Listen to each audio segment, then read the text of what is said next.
नमस्कार दोस्तों। वैसे नमस्कार बोलना थोड़ा सा लगता है थोड़ा मतलब बूढ़ापा टाइप का लगने लगता है, तो बूढ़े तो नमस्कार नहीं, हेलो दोस्तों, कैसे हैं सब कोई। उम्मीद है सब कोई बढ़िया है। सब अपने अपने घर में रहे, ठंड बहुत है बाहर में, तो हम लोग अपना ख्याल रखेंगे। एग्ज़ाम्स नज़दीक है हमारे, तो फिर हमें पढ़ना भी है, हमें अपने सेहत का ख्याल भी रखना है। तो सारी चीज़ों को ध्यान में रखते हुए हम लोग को एग्ज़ाम्स भी आ गए हैं, एडमिट कार्ड भी आ चुका है, तो इस सब को ध्यान में रखते हुए फिर हम लोग को पढ़ाई भी करनी है, तैयारी भी करनी है, तो बहुत सारा बोझ है। तो ऐसे में हम लोगों को फिर कदम से कदम मिला के चलना पड़ेगा। फिर हम लोग को वीडियोस मैंने बना दिया है और जल्दी ये पोस्ट भी हो जाएगा। तो आज हम लोग देखेंगे जो हमारे सिलेबस का जो आखिरी चैप्टर जो आता है वो आनुवंशिकता, हेरिडिटी एंड इवोल्यूशन जो है, आनुवंशिकता एवं जैव विकास जो एक टॉपिक है, उसको आज हम लोग देखेंगे, उसके बारे में पढ़ेंगे। ये चैप्टर चूँकि थोड़ा सा बड़ा है और थोड़ा समझने में और समझाने में समय भी लगेगा, तो इसलिए हो सकता है इसके 2 वीडियोज़ लाने पड़े, लेकिन पॉसिबिलिटी पे है। अगर हो गया एक ही वीडियो में तो हमें सही रहेगा। चलिए शुरुआत करते हैं इस चैप्टर की। तो इस चैप्टर में हम लोग सबसे पहले जो हमारे पास समझने के लिए है वो हम जानेंगे कि आनुवंशिकता है क्या, जो हेरिडिटी जो है वो है क्या।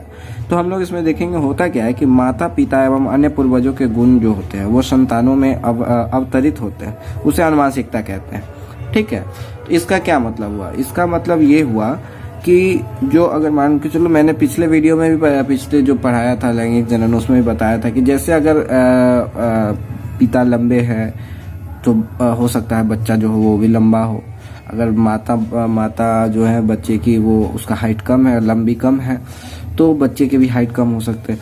तो ये चीज़ जो गुण होता है जो उसके माता पिता से उसके बच्चे में जाता है, उसको आनुवंशिकता कहते हैं, उसको हेरिडिटी कहते हैं। ठीक है, अगला जो है वो है मेंडल का योगदान। आप देखेंगे सिलेबस तो आपको दिखेगा, मैंने सब टॉपिक में इसको भी रखा था। ये एक सब टॉपिक है, इससे क्वेश्चन आते रहते हैं, ऑब्जेक्टिव में भी आते हैं। तो ऑब्जेक्टिव में से जनरली क्वेश्चन जो आते हैं वो आता है क्या कि, अच्छा आगे वो बता दूंगा। अभी देखते हैं कि मेंडल का योगदान में क्या क्या है, हम लोग को क्या क्या पढ़ना है इसके बारे में। तो मेंडल के योगदान के बारे में जो हम लोग को पढ़ना है, सबसे पहला चीज देख लेते हैं। वैसे जानकारी के पर्पस है इससे कि मेंडल का पूरा नाम क्या है, वो ग्रेगर जॉन मेंडल। ठीक है, जिनका जन्म 1822 में और उनकी मृत्यु 1884 में हुई थी। तो ग्रेगर जॉन मेंडल एक वैज्ञानिक है।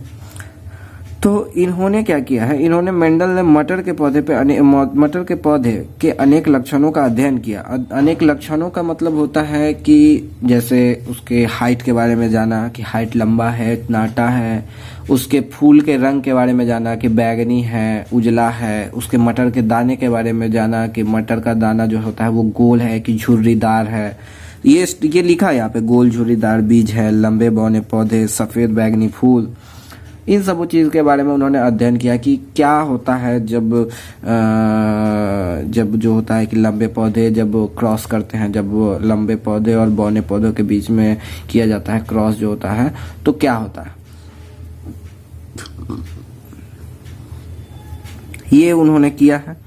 तो इससे उनको पता चला कि क्या, देखते क्या पता चला कि उनसे, जैसे उन्होंने क्रॉस कराया कि एक लंबे पौधे को ले लिया। ठीक है, जिसका मान के चलो इसको सिंबल के रूप में लिखा कैपिटल टी। ठीक है, उन्होंने जो क्रॉस कराया जो बौने पौधे से, उसका मान के चलो सिंबल ले लिया स्मॉल टी। ठीक है, जो उसकी संतति आए, जो उससे दूसरे जो बने F1 जिसको कहते हैं, F1 पीढ़ी जो उसके कहते हैं, उसके सभी पौधे लंबे थे। ठीक है, तो ये एक टी। अब देखो यहाँ पे, अब इसको कैसे टी हो गया, इसको अब समझने की कोशिश करते हैं। ये आप लोग को आगे पढ़ना है, लेकिन मैं थोड़ा सा समझने में इजी हो इसलिए मैं बता देता हूँ कि इसको पहले कैसे करते क्या है। ये ऐसे रफ के तौर पे यहाँ पे, इसे कोई आप नोट्स में ऐड मत करे, इसको मैं यहाँ पे समझाता हूँ कैसे होता है। ये देखो, मान के चलो अब जिसको भी है भाई, टी वाई पी कुछ भी हो, अगर क्रॉस कराना है तो ये एक टी ऐसे लिख दिया, ये एक टी ऐसे लिख दिया। अब ये दोनों टी है तो ये टी ऐसे लिख दिया, ये टी ऐसे लिख दिया। ठीक है, अब क्रॉस कराने कैसे, ये देखो ऐसे होता है, ये बना दिया 4 खाना। क्रॉस मान के चलो इस टी से इस टी का हुआ तो ये टी हो गया, इस टी से इस टी का हुआ तो ये टी हो गया। अब भाई इस टी का इस टी से तो ये हो गया, अब इस टी का इस टी से ये हो गया। समझ रहे हैं ना आप क्या कहना चाह रहे हैं? तो ये चारों पौधे जो निकले वो लंबे हो गए भाई, टी रहे। तो होता क्या, इसका मतलब क्या हो गया, ये चारों पौधे, इसमें स्मॉल टी भी है ना, इसमें सिर्फ कैपिटल टी तो है नहीं। तो भाई जो कैपिटल टी है, इसका कहने का मतलब अगर कैपिटल टी स्मॉल टी भी है तो बौने का भी गुण है और लंबे का भी गुण है, लेकिन सिर्फ पौधे लंबे हुए। तो इसका क्या मतलब हुआ, जो कैपिटल टी है यहाँ पे, जो ये टी है जो लंबे पौधे का, ये इसका प्रभावी लक्षण कहते हैं, उसको प्रभावी लक्षण कहते हैं, डोमिनेंट कैरेक्टर। जो लंबा होना हुआ जो कैपिटल टी का, वो प्रभावी लक्षण कहलाता है। और जो लक्षण जो नहीं दिखा, जो बौना वाला जो था वो नहीं दिखा, उसको कहते हैं अप्रभावी लक्षण। ठीक है, इसको कहते हैं डोमिनेंट कैरेक्टर, इसको कहते हैं रिसेसिव कहते हैं जो अप्रभावी होता है उसको। फिर उन्होंने क्या किया कि अब F1 का तो हो गया भाई, F1 पीढ़ी में देखा कि उन्होंने क्रॉस कराने के बाद कि सारे पौधे लंबे थे। अब F2 कहते हैं, F2 इसको कहते हैं जो क्रॉस कराया ऐसे। F2 जो होता है उसमें क्या निकला भाई, F2 ऐसे होता कैसे कि जो मान के चलो ये दो क्रॉस कराया, ये बना। अब इसका ये परपरागन हो गया। यहाँ पे आप मैंने बताया था, अब आप अच्छे से चीजों को अगर समझे तो होता क्या, दो पौधों के बीच का ये क्रॉस है तो इसको परपरागन कहते हैं। और ये स्वपरागन है, मतलब जो उसी के एंड्रोसियम से जो होता है, जो परागकोश से परागकण उठा करके उसी के वर्तिकाग्र पे डाल के कर दिया, तो उसको कहते हैं स्वपरागन। स्वपरागन जब इसका किया गया तो इसमें ये निकल के आया, उसमें दिखा कि 4 पौधे निकले, जिसमें से एक पौधा बौना था और 3 पौधा लंबा था। ये F2 का है, ये F2 का है। ठीक है, तो 3 पौधा जो लंबा निकला, उसमें जो टी मैंने बता दिया, जैसा कि ये जो बड़ा वाला टी है, कैपिटल टी है, ये लंबा है, ये प्रभावी लक्षण है। ठीक है, ये जो लंबा यहाँ पे प्रभावी लक्षण मैंने बता दिया है, वही चीज यहाँ भी हुआ, ये बौना है, ये अप्रभावी लक्षण टी जो स्मॉल टी। तो यहाँ पे क्या हुआ कि 2 टी जो कैपिटल वाला है ये दोनों हो गया, मतलब ये तो लंबा है, लेकिन आगे जो देखा ये टी है, तो इसमें ये जो लक्षण है, ये वाला लंबा होना जो लक्षण है, ये प्रभावी है, तो इसलिए ये भी लंबा हो गया। इसमें भी वही बात है, तो ये भी लंबा हो गया। इसमें लेकिन देखिए, इसमें देखिए 2 स्मॉल टी, इसमें बड़ा टी कैपिटल टी जो है वो है ही नहीं, तो इस वजह से ये पौधा जो हो गया ये बौना हो गया, क्योंकि इसमें दोनों के दोनों जो है वो बौना वाला जो है स्मॉल टी ही है, तो इसलिए ये पौधा बौना हो गया। ठीक है, तो ये हो गया F1 पीढ़ी, ये हो गया F2 पीढ़ी। अब F1 पीढ़ी किसे कहते हैं, F2 पीढ़ी किसे कहते हैं? F1 पीढ़ी कहते हैं जब 2 अलग अलग पौधों को करवाया गया, जो 2 अलग अलग कैरेक्टर वाले जो पौधों को आपस में क्रॉस कराया गया, तो पहली जो संतति आई, जो उसका जो पहला जो आया, उसको कहते हैं F1 पीढ़ी। और फिर जब F1 पीढ़ी को खुद से स्वपरागन कराया गया, तब जो पीढ़ी आई उसको F2 पीढ़ी कहते हैं। ठीक है, और P कहते हैं ये पेरेंट्स हो गया, P जो हो गया वो पेरेंट्स, ये टी जो पहला जो क्रॉस कराया गया उसको कहते हैं पेरेंट्स। अब एक क्वेश्चन यहाँ से, ये सारी चीजें तो हो गई भाई कि ये लंबा वाला आ गया, ये बौना वाला आ गया, इस पे प्रभावी लक्षण कहते हैं। इसको कलर कर देता हूँ, ये थोड़ा साइड में लिखा हुआ है, समझ में आ जाए आप लोग को।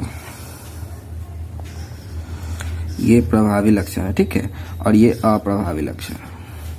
अब यहाँ पे एक और चीज जो आती है, ये क्वेश्चन ऑब्जेक्टिव में पूछा गया है, कई बार पूछा गया है कि ये जो होता है इसका अनुपात क्या है। ये जो सारा कुछ हुआ यहाँ पे, जो ये जो साइकिल हुआ यहाँ पे, जो F2 पीढ़ी जो है उसका अनुपात क्या निकला।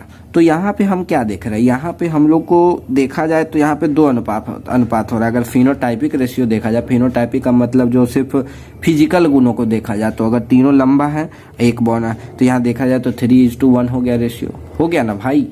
हाँ, लेकिन यहाँ पे अगर संयोजन अनुपात की बात करें तो इसमें 1:2:1 होगा। अब कैसे 1:2:1 हो गया, अब ये देखो भाई, एक यहाँ पे कैपिटल टी है तो ठीक है 1 हो गया, 2 यहाँ पे कैपिटल टी स्मॉल टी है तो यहाँ 2 हो गया, और एक यहाँ पे स्मॉल टी है तो ये 3 हो गए, मतलब ये भी 1 हो गया। तो ये जो अनुपात की अगर बात करें तो ये अनुपात हो गया 1:2:1।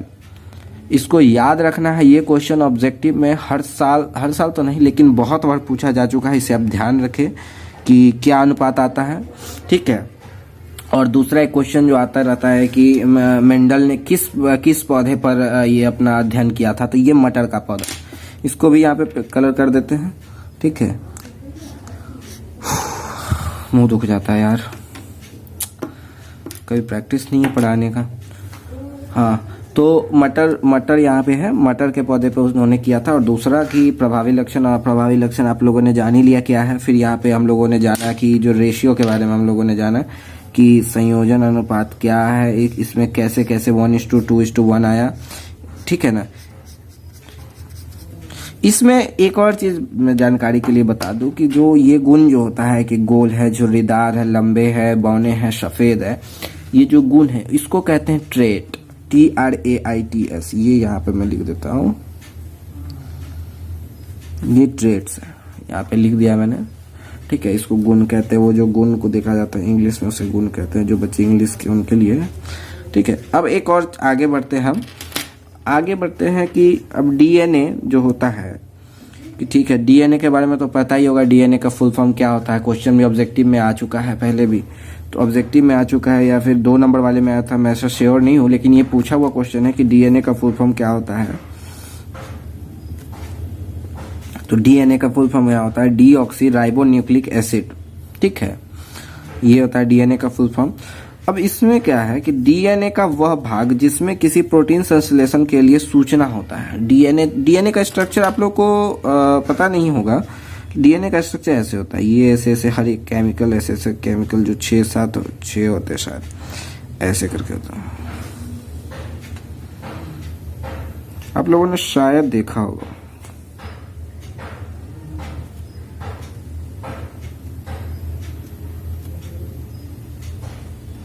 फिर ऐसे से भी ये जुड़े रहते हैं, ऐसे नेट पे देखिएगा आप लोग सर्च करके, ठीक है। ये ऐसे करके ये होती है DNA की संरचना, इस तरह से होती है, हेलिकल स्ट्रक्चर इसको कहते हैं, ठीक है। ये हेलिकल स्ट्रक्चर होता है, ठीक है।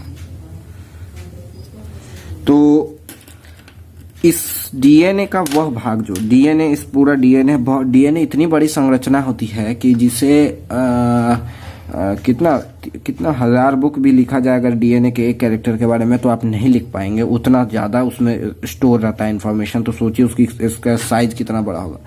एक DNA का साइज इतना बड़ा होता है कि वो संसार की जितने भी इंफॉर्मेशन है, जितनी भी जानकारी है, उसको अपने अंदर समा के रख सकता है। आपको तो भाई आपके लैपटॉप में रहता है 500 GB, एक TB स्टोरेज है, मोबाइल में 32 GB है, 16 GB है, लेकिन इसमें इतना स्पेस रहता है इसमें कि संसार के सारे इंफॉर्मेशन को ये अपने अंदर में रख सकता है, इतनी बड़ी होती है संरचना, ठीक है। तो इस DNA के अंदर में जो होता है, इस DNA का वह भाग जो प्रोटीन संश्लेषण के लिए सूचना जिसमें सूचना होता है प्रोटीन संश्लेषण के लिए, उसे उस प्रोटीन को जीन कहते हैं, ठीक है, वो जीन कहलाता है, ठीक है। अब हम लोग के लिए आगे हम लोग पढ़ेंगे जो हमारे सब टॉपिक था, एक लिंग निर्धारण। हम लोग सिलेबस रुक जाओ मेरे पास, ये मैं दिखाता हूँ। ये जो हम लोग के पास था कि अनुवांशिकता जो है एवं जैव विकास का जो, ठीक है, अनुवांशिकता हम लोगों ने जान लिया किसे कहते हैं। फिर हम लोगों ने मेंडल का योगदान देखा है। अब हम लोग के पास जो देखने के लिए वो लिंग निर्धारण देखना है, कैसे होता है लिंग निर्धारण, क्या है प्रोसेस उसका। ये हमारा लिंग निर्धारण बहुत ही छोटा है, बहुत ही सरल है। मैं इसे कोशिश करता हूँ आप लोगों को समझाने का आसानी से।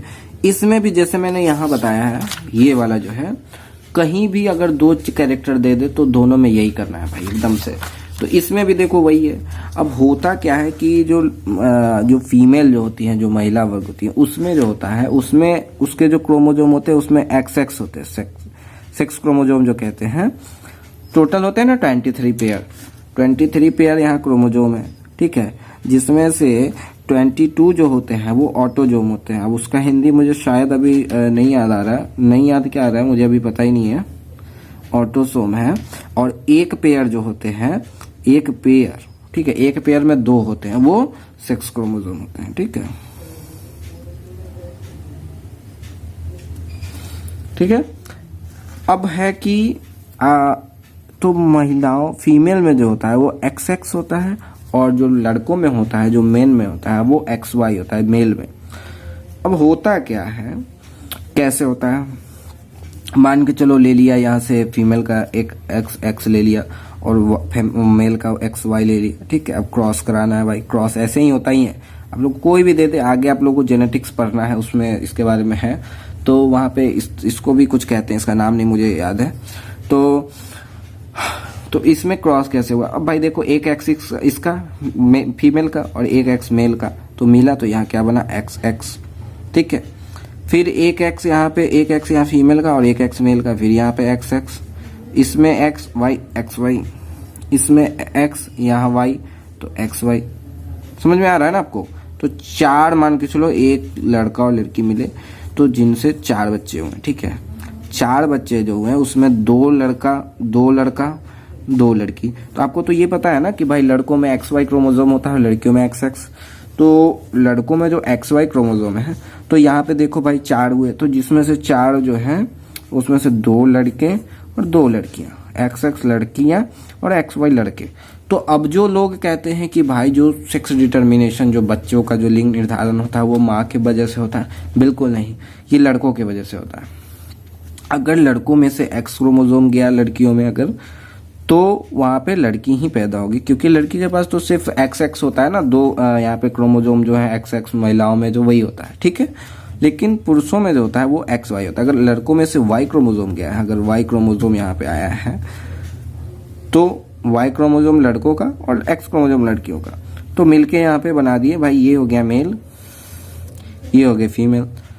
तो लिंग निर्धारण का पूरा श्रेय जो होता है वो लड़कों को जाता है, ठीक है। इसको मैंने यहाँ लिख दिया है। पूर्णतया संतानों का लिंग निर्धारण पूर्णतया पिता से प्राप्त गुणसूत्र पर निर्भर करता है। इसलिए ये जानकारी के लिए बहुत बड़ी बात यहाँ पे है, ठीक है। लोग इसके वजह से घर में लड़ाई झगड़े बहुत सारी चीजें होती है, तो इसको आप लोग ना समझ ना बने, इस पे आप ध्यान दें। यही आपको लिंग निर्धारण में इतना ही पढ़ना है, इसके अलावा कुछ नहीं है। बुक में भी दिया हुआ, आप देखेंगे बुक भी उलट के तो आपको कुछ खास मिलेगा नहीं, कुछ खास क्या, इसके अलावा कुछ नहीं मिलेगा। तो आज अच्छा रुक जाओ, यहाँ वर्गीकरण तक खत्म कर देता हूँ, फिर जीवाश्म अगले दिन देख दूंगा। तो देखो अब यहाँ पे मैंने देखो फिर से सिलेबस में रखा है, तो इसमें देखो अब हम लोग हो गया लिंग निर्धारण तक हो गया, ठीक है, यहाँ तक खत्म कर दिया। अब हमारे पास एक विकास है, विकास एवं वर्गीकरण है, ठीक है। ये भी छोटा टॉपिक है, तो इसको भी हम लोग देखते हैं। अब जो है कि विकास का पहले मतलब हम लोग को समझना पड़ेगा कि विकास है क्या। विकास का मतलब ये नहीं कि आप पहले घर 1 महले का था, अब 2 महले का हो गया तो वो विकास है, नहीं, वो विकास नहीं कहते उसको। पहले विकास के संदर्भ में सबसे बड़ा जो श्रेय जाता है, जो विकास के संदर्भ में, वो सबसे बड़ा श्रेय जाता है आपको चार्ल्स डार्विन को, Charles Robert Darwin. Question objective में आ चुका है कि चार्ल्स रॉबर्ट डार्विन को क्यों इसका श्रेय दिया जाता है, तो उन्होंने जैव विकासवाद का सिद्धांत दिया था, ठीक है। तो क्वेश्चन ऐसे 2 तरह से पूछा जा सकता है कि जैव विकासवाद का सिद्धांत किसने दिया, या फिर चार्ल्स डार्विन ने कौन सा सिद्धांत दिया। तो उन्होंने जैव विकासवाद का सिद्धांत दिया, इसको मैं डार्क कर देता हूं।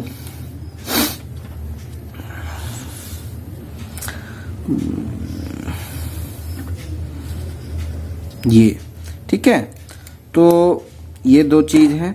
और अब आगे बढ़ते हैं, तो अब हम लोग देखते हैं विकास का मतलब यहाँ किस चीज से है, यहाँ विकास क्या है, मतलब विकास है तो जैविक आबादी के आनुवांशिक लक्षणों के पीढ़ी दर पीढ़ी परिवर्तन को विकास कहते हैं। बुक में इसका बहुत अच्छा एग्जाम्पल दिया हुआ है, भृंग के बारे में, भृंग मतलब कीट के बारे में दिया हुआ है कि लाल रंग के कीड़े हैं और हरे रंग के कीड़े हैं। तो होता क्या था, पहले लाल रंग के जो कीड़े थे उसमें बहुत सारे, मान के चलो 10 लाल रंग के कीड़े हैं, रुको एक पेज का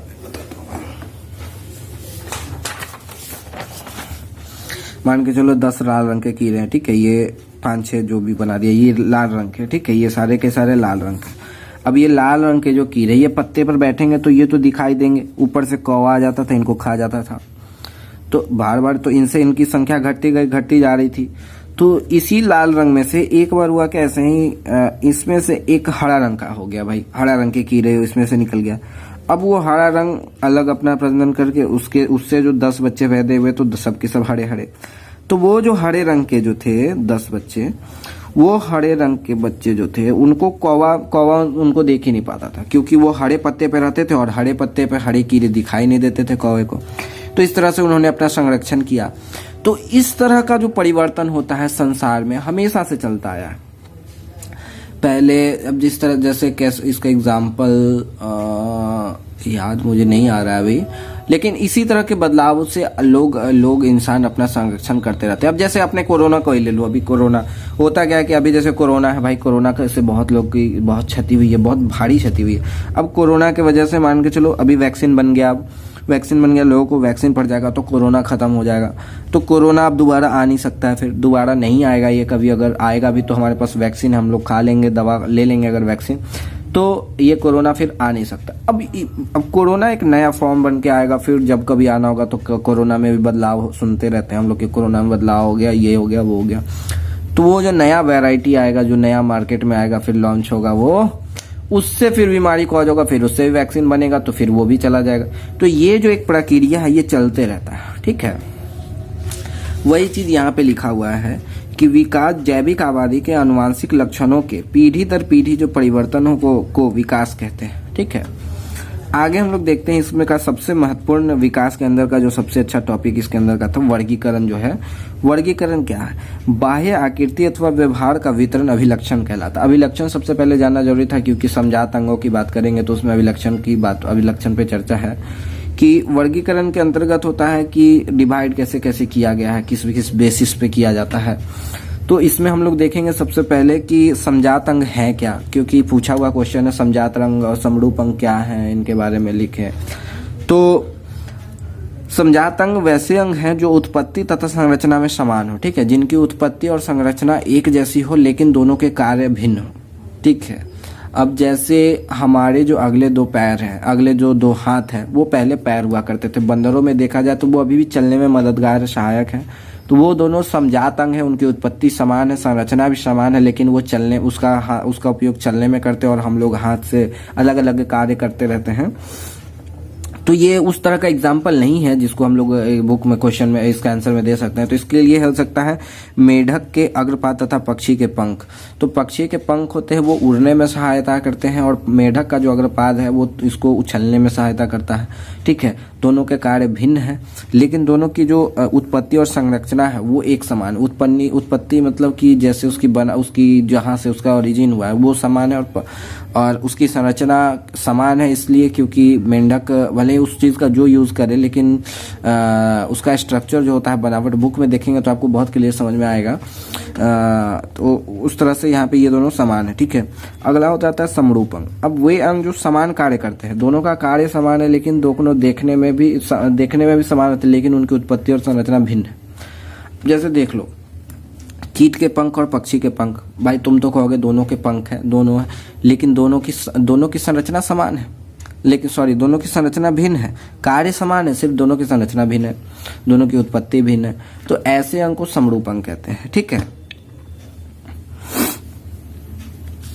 एक और है यहाँ पे जीवाश्म के बारे में है कि जीवाश्म किसे कहते हैं। तो जीवाश्म हम लोग को पता ही होगा कि अति प्राचीन सजीव जीवों के परिरक्षित अवशेष को जो चट्टान के लेयर में या फिर पृथ्वी के अंदर में जो खुदाई होती है उसके लेयर में जो रहते हैं उसको जीवाश्म कहते हैं। और एक और ये बहुत इंपॉर्टेंट है, इसको ऑब्जेक्टिव में बहुत बार पूछा जा चुका क्वेश्चन है कि जीवाश्म कितना पुराना है ये जानने के लिए हम क्या करते हैं, किस चीज़ का इस्तेमाल करते हैं। तो हम लोग फॉसिल डेटिंग का इस्तेमाल करते हैं, ठीक है। फॉसिल डेटिंग ये टर्म है जिसका याद रखें आप लोग, इसका इस्तेमाल करते हैं हम लोग ये जानने के लिए कि जीवाश्म कितना पुराना है, ठीक है। तो ठीक है, ये हमारा जो अनुवांशिक एवं विकास, अनुवांशिकता एवं विकास कहाँ गया हमारा सिलेबस, हाँ, अनुवांशिकता एवं जैव विकास का जो टॉपिक था ये आज खत्म हो गया है। आप लोग को जहाँ जिसका नोट्स बनाना है उस चीज़ को नोट्स को रोक के वीडियो पॉज करके उसका स्क्रीनशॉट लेकर के कर सकते हैं, आप लोग बना ले इसके बारे में, ठीक है। ये अनुवांशिकता और विकास एवं जैव विकास का पूरा है, ठीक है। आप लोग इसका ले सकते हैं स्क्रीनशॉट या फिर जो भी। तो ठीक है दोस्तों, आज के लिए इतना ही। अब हम लोग अगले वीडियो में कोशिश करेंगे जो छोटे हालांकि हम लोग का सारा कंप्लीट हो चुका है, अब कुछ छोटे बड़े टॉपिक है जो एग्जाम में पूछ देते हैं कभी कभी, तो उसको भी ले लेंगे, उसको छोड़ना नहीं है, एक एक मार्क्स इम्पोर्टेंट है। तो ठीक है दोस्तों, आज के लिए इतना ही। वीडियो पसंद आए तो लाइक कर देना, शेयर कर देना, और शेयर कर देना ज़रूरतमंदों तक शेयर कर देना, वो वाला शेयर नहीं। तो ठीक है, धन्यवाद।